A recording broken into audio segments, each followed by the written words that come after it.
lithi wafika ethuneni wehla wayey'ndaweni ey'phansi. Lithi wafika lapho athi ngiyayibona ingozi yamalungelo kaJuda seyifikile phambi kaSathane amadimoni bethi bayaselebrate simnqobile simbulele uphelile ngaye yaqala yanyakaza le nto yathi ingozi yamalungelo kaJuda yathi baqala bathi kwenzakalani ube sesiqedile mos kwenzakalani manje yathi yavuka le nto yathi give me the keys. Give me the keys. Amagunya ayelahle uAdam, give me the keys. And lamagunya mase wathathile akahambanga nawo abazalwane. Yilapho mawufunda encwadini kaMatthew chapter 16 yeah chapter 16 lapho khona athi uPetro wena uKristu indodana kaNkulunkulu ophilayo abesethi uJesu my what an answer. What a revelation. What a revelation. Now, I will call you Peter. I will call you Peter. Peter, it means the rock. Amen. What's the ticket? The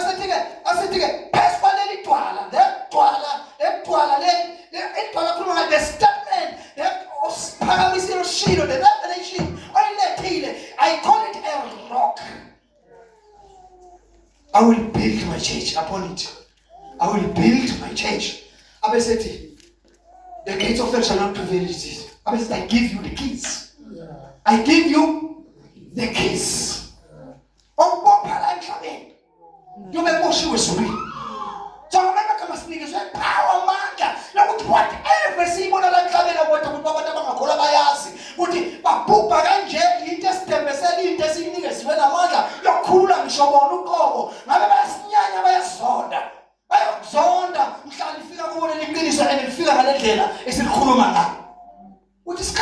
for so long, we have been saying about their call. That's what I'm saying about couldn't see so record. But I'm saying is good powerful we've got power over this Sulunan. It's the mind of God that is Suline. It's the mind of Father no Mayini. Emma Fanelegi. Sipulene is Fanelegi. Amen. Those are the keys. Amen. Amen. Amen. But last Kuluma Bazarani Muguti. Any child Liliban. Safuga Liban, the child Liban Kulunku. Alfuna. Lala Injel. Asaka madimunishin. Asaka jamabanda kona. Loskudilano. Kele tulia pumelela. Alfani. Neleka mfundisi bana. Sile akomfundisi nebandi. Akomfundisi nani? Ukuthi uthenjwe uNkulunkulu ukuthi aliqale yena fanele abe novalo lokuthi yiyo yini lento engiyiphethe ngisahamba right na engishumelayo yiyo. Amen. That's why I used to say akusumsebenzi womfundisi uma la athandazela abantu qale uthandazela ukuthi lophuma inkonzo ethandazela abantu. Amen. Akusumsebenzi wakhe masila sise workshop masila sikumpoza abantu because ngizongala ngithandazela ubuthula la lo ngibukisa ngenza idrama la ngibukisa nginikwe nemic kaloku ekhuluma abadimoni musanamanga nalento ayikhulumayo ngeke wazi ukuthi iqiniso kangakanani ngoba namanga afuze uyiswe uSathane onke labantu esikhathi mina ngibizika lo muntu yini abayitholayo nothing. They are here for nothing. Baphuma bengazame bathole lutho abafundiseke lutho because ngenza show off. This is not for show off this thing. Fanele wazi kahle understand kahle ukuthi uyibizile umbizeleni yini ayifuna and uNkulunkulu ngithatha ngoba akathula akubiki yonke into iphele but always is there to give you last stage esilandela. Amen. Naye ilevel elandelayo okwakho ukuhlala umlalele ukuthi uthini wathi ithini direction and uNkulunkulu uthembekile ngoba uNkulunkulu ukunikeza ngisho ukuthi ube nokuqonda. Amen. Njengamadodana kaIsaka ayeqonda ikhadi. Ayeqonda ini? Ikhadi. Ngathi uNkulunkulu amasinde singabefundisi. Sibone ukuthi esandla lesikhathi still lesikhathi uNkulunkulu akhuluma ngaso. Siphi lesikhathi uNkulunkulu asifuna esokwenzani sister. Lithi amadodana kaIsaka ayeqonda ikhadi azi nokuthi yini ofanele yenziwe uIsrayeli ngasiphi isikhathi. Amen. Amen. Banibonke igama lika Jesu. Amen. Isikhathi sami sesihle bakithi. Sesihle kabi. Akimi. Sisihle. Asiqhubeke. kodwa la siyakho chapter 12 verse 49 450 simfundile sesiyofunda kubani manje u51 yazi ukuthi 51 uthini uzonifundela ngoba nina nawo eBhayibhelini uthi 51 lithi ngize ukuletha ukuthula emhlabeni na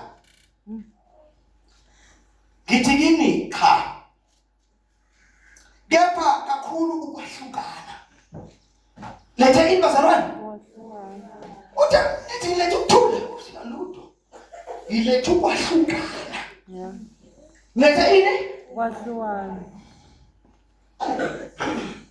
yabona uzobalekela ukuthi wena uhluke kwabanye abantu ufuna ukufana nabo you are not worth it yes awufanele ukuthi ungasebenzele uNkulunkulu amen ivangeli vele malifika lihlukanisa abantu ekhaya lihlukanisa ini lihlukanisa abantu ekhaya because uthola iqiniso abakathola iqiniso bona usekukhanyeni wena basebumnyameni bona amen sola lo muntu uhambe endleleni yabo yobumnyama nawe ubona ubumnyama ngathi ukhaya ngoba izinto ayiphathele ngongabona intembu ibona ngathi right amen right ibona ngathi yini as it is in South Africa nowadays njengoba kunjalo eSouth Africa namhlanje hamba phela ama social media ubona ukuthi izinto ezwrong ziphasiswa kangakanani hamba ubona ukuthi izinto ezwrong ziphasiswa kangakanani everybody unamalungelo nokwenza into ephambene nezwi laNkulunkulu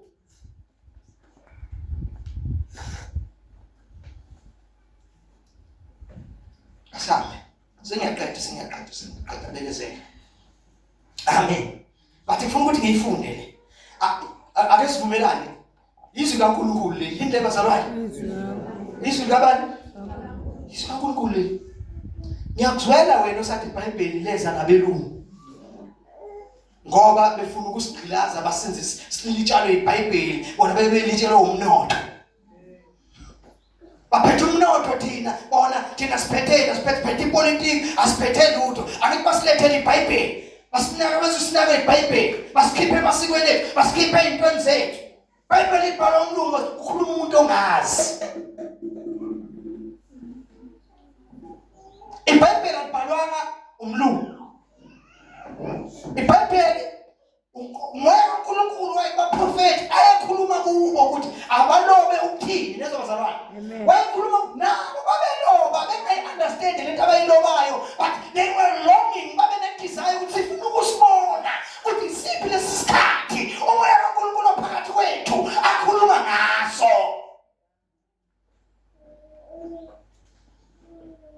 yebo wasebenzisa abantu but umoya kaNkulunkulu wayekhuluma kubo amen asiqhubeke sisibambisana nomoya la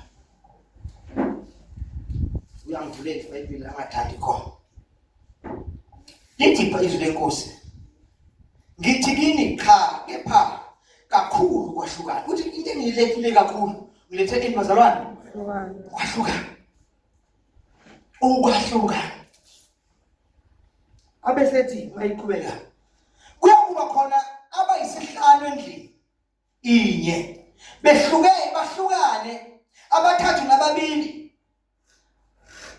nababili ababili nabathathu uma sekufika ivangeli kumuntu mase kufika izwi laNkulunkulu kumuntu uyaqala manje kube khona ukuphikisana endlini kube khona bahlukana athi umuntu hayi mina ngiyenze hayi mina ngimxolela baba nomama impela ngisaguqa emsamo ngoba sekhona ukukhanya ukufikile ahloniphe kodwa ahloniphe njalo bazalwane ahloniphe kodwa angavumi kokotha kodwa makuthiwa hamba uthenga izinto zokwenza indlela yokotha agijima yobathengela ngoba uthunywe umntwana la ekhaya uyini umntwana noma kodwa mayeshadile esindisiwe ngifuna ngizwe la mayeshadile esindisiwe amen bazalwane mhlawumbe mayeshade bengasindiswanga ngoba phela iBhayibheli alikuvumeli ukushada nomuntu ongasindiswanga alikuvumeli but bayakwenza abantu athi hayi ngizomshumayeza uyisindisela yena ngoba iBhayibheli lithi kunahlangana kuni ubumnyama nani nokhanya unahlangana bona uKristu noBhiliani